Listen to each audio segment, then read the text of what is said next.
The story of Mark Hanna. Born at Lisbon, Ohio in 1837, Marcus Alonzo Hanna received his early education in the public schools of Cleveland and at Western Reserve College. Later, he went to work for his father in the wholesale grocery business. Our first meeting with young Hanna, later to become respectively merchant, politician, and statesman, reveals him as a husky lad of 18, acting as purser aboard the Northern Light, one of the fleet of lake steamers owned by his father. Trouble going, Mark, with that deckhand, Joe Thomas. Been drinking again, has he, Captain? Yes, he's got half the crew ready to strike before we unload. Why not kick the lot into the river and hire a new crew? He's got his gang backing him for higher wages. Afraid we'll have to pay or stay loaded. He also claims the food's been bad. That last sounds like an excuse. Well, he's known as an agitator. Isn't he the fellow who started that riot in Cleveland among the sailors and dockmen a year or so ago? The same. Get those fore and aft lines ready, Mr. Wilson.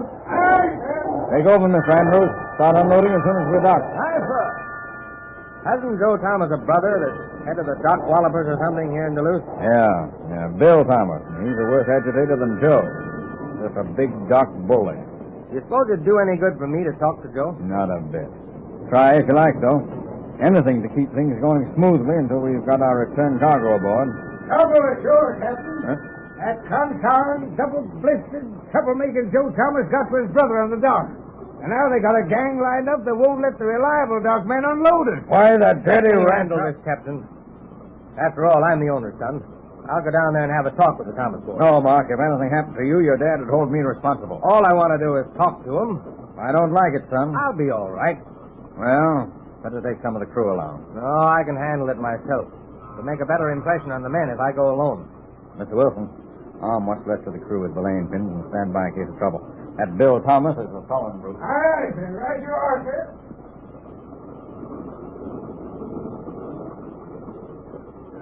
What do you want to argue with them guys for, Joe? Yeah, we got enough men to keep the rest of them. Don't put anything on me.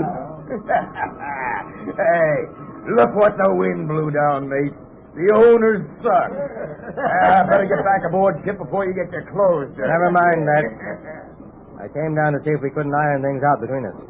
We've got a cargo to unload. Yeah, well, the only way you'll get your cargo docked is to raise the ante on our pay. Yeah, that's the only way. I can't agree to that, Thomas. That's up to the owners.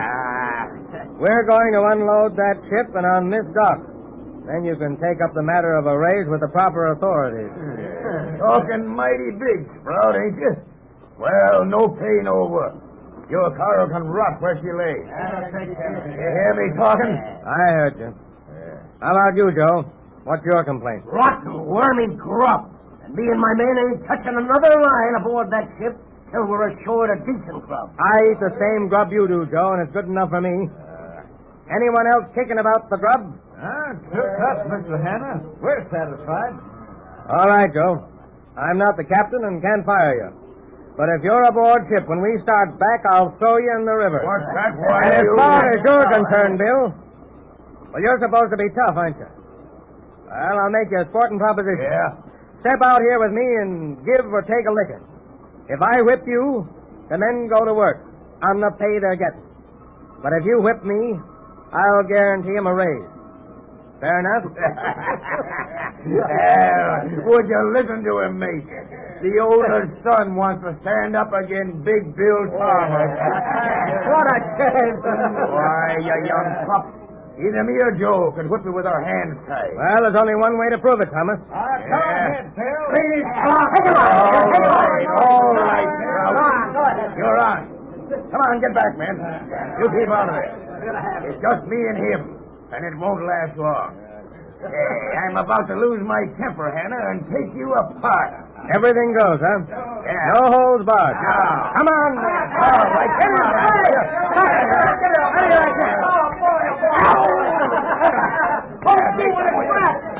Sit down twice and sit down 5 times. Get him out, kid. Get out himself and Have him push him over the edge of the dock. Now, kid. Now, knock him off the dock. There goes Bill back into the river. Boy, what a fight.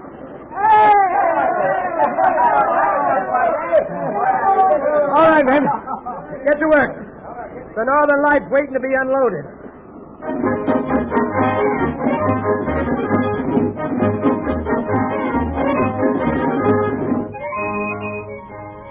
the years that followed, Mark Hanna, by hard work and common sense, became one of the foremost shipbuilders in America, amassing a fortune of millions. Then he became interested in politics, and in 1896, the Republican National Convention was held in St. Louis, Missouri. It is there that we again meet Mark Hanna as chairman of the Republican National Committee.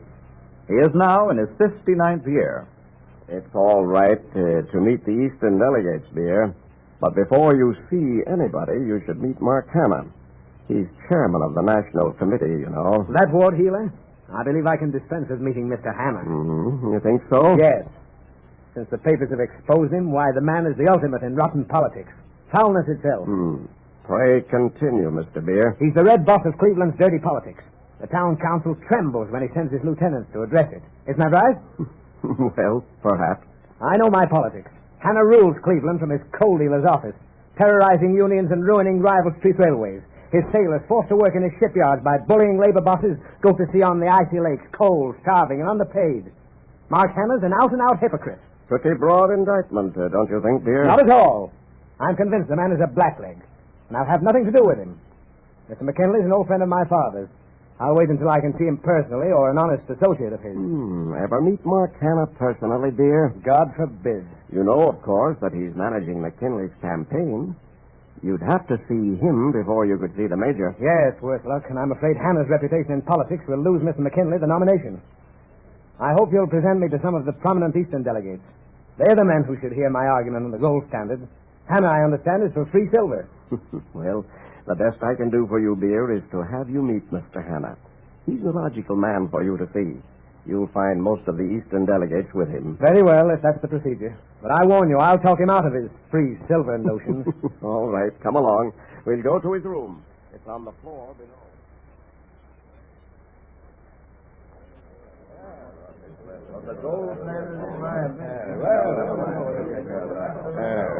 Beer from Ohio. Son of Judge Beer, aren't you? Why, yes. You know my father? Yes, your dad cost some friends of mine in the oil business a devil of a lot of money once. Let's see, you got an uncle at Ashland, too, haven't you? Knew him pretty well, too. Well, Beer, what do you want to tell us about the platform? Well, Mr. Hanna, there must be a statement in the Republican platform promising outright that the party supports the gold standard. Go ahead. Europe, including Russia, on the gold standard. If the United States embraces free silver, as you are rumored to be thinking of doing, well, it means one of the greatest financial panics we've ever experienced. How about the report submitted by Professor Dahlman? He, as well as many other theoretical professors, are convinced that the salvation of this country is free silver and William Jennings Bryan. Nonsense. They're wrong, Mr. Hanna. Why, don't you realize if Bryan becomes president with his free silver platform that the gold market will crash? Well, how about Tom Reed of Platt? Any one of them's a good man.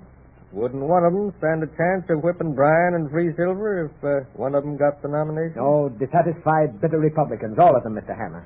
Bryan would win in a walk. I expect you're right, son. Well, Kimball, you'd better tell him and keep him from worrying to death. All right, Mark. I suppose, Beer, you're pretty well convinced that you've saved the country from another panic, eh? You're right.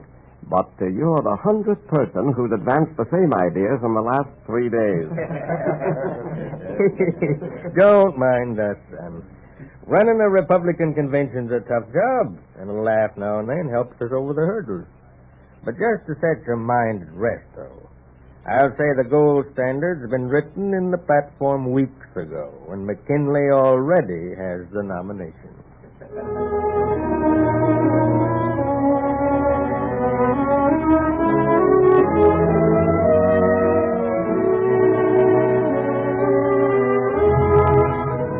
Later, as United States Senator, Mark Hanna was recognized as one of President McKinley's principal advisors, and his influences were great. Not alone with McKinley, but later with President Roosevelt. When the Panama Canal Company, organized under the laws of France, failed, and the United States acquired the French rights in 1904, it was largely due to Mark Hanna's efforts that the Panama Canal was built. At an impromptu dinner party early in 1904, we find Mr. Hanna discussing the canal project with one of his guests, Theodore Roosevelt. Yes, that's the way it goes, Mr. Roosevelt. Well, Mark, we were all under the impression that you were against the canal project under any circumstances. You had us all wondering just which way you were going to jump, if you were going to jump at all. I was only biding my time, gentlemen. I really was very much in favor of a canal through the Central American Isthmus. But we didn't know that until you surprised us all today with your 4-hour talk on the floor of the Senate, backing the Panama Canal and rejecting the Nicaraguan project. You certainly made history today, Mark, with that speech. When you began, the gallery was empty, and we were all dozing. Yes, as you hadn't been on your feet 10 minutes before those senators were wide awake. And there was only standing room in the visitors' gallery. Well, you got what you wanted where you wanted it, eh? Mr. President, if you and the boys had had your way back in 1902, there would be a canal to Nicaragua, and our treasury'd be out close to $100 million in good American dollars. Yes, you're quite right, Mark. Goethel estimates we'll finish the Panama Canal in 1914. It'll cost close to $400 million, but it'll pay for itself in tolls within 20 years. And that, gentlemen, is not a prophecy, it's a promise.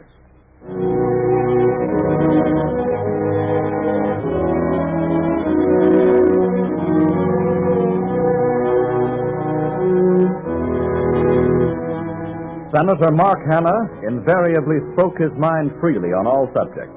He talked plainly, but honestly. He was loved by millions, respected and admired by his political enemies. He died at Washington, February 15th, 1904. Marcus Alonzo Hanna, Captain of Industry.